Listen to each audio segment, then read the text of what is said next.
It's time to stop feeling sorry for yourself and stop inviting people to your pity party. Hi guys, welcome back to my YouTube channel. I hope you're doing well. If you haven't already, please subscribe, comment, like and share this video if you enjoy it, and let's get right into it. So today's video is all about stopping that pity party.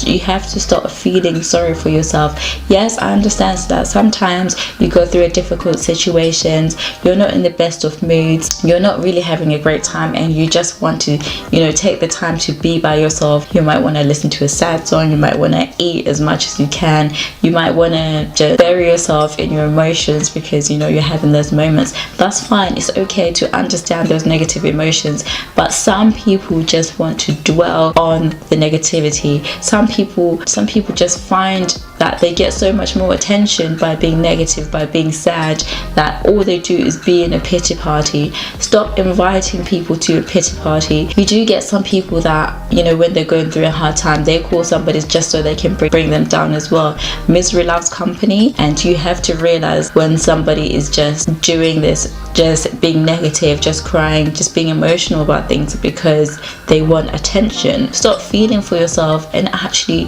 find a solution. There are times when you have to stop feeling sorry for yourself and pick yourself up and get going, and that's the only way you can solve your problems. You're not going to solve your problems by locking yourself in the room for days on end. Yes, I'm not saying don't take the time to grieve, don't take the time to accept what's happened, but at some point you're going to have to move on. Okay, so you may not have gotten the job that you wanted, somebody may have broken your heart, your business may have lost you money, your life may have completely turned and your whole world is upside down. Yes, it's fine to take those moments, to appreciate and understand what's happened, to grieve if you have to. It's okay to be upset, but there's a difference between being upset and actually wallowing and being stuck there and taking the advantage because you're realizing that people are paying attention to you, people trying to help you, and you realize that you're getting so much attention from you being negative. Get up and move. I know that this is a hard truth, but if you're out there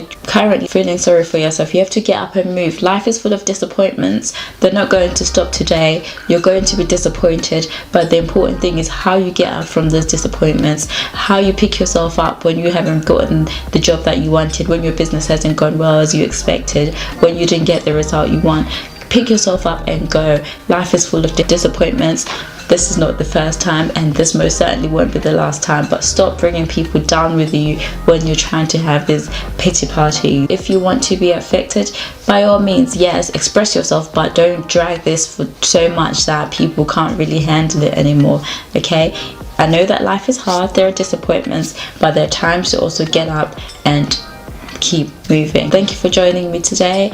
If you've enjoyed this video, don't forget to leave a comment in the comment section below, and I'll see you in my next one.